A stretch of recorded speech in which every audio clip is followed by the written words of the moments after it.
Hello guys, naluto po tayo ng papaya at saka kabuti. Uong.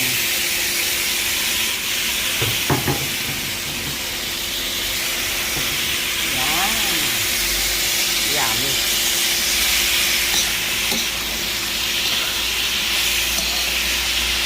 Sasahugan natin ng tilapia.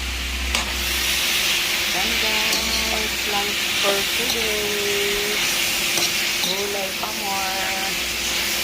Papaya at saka kabuti. So yummy.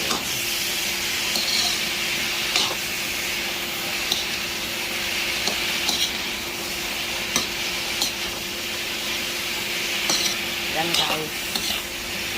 Ginisa ko sa bawang luya at saka bawang siyempre. Yan guys. Lunch for today.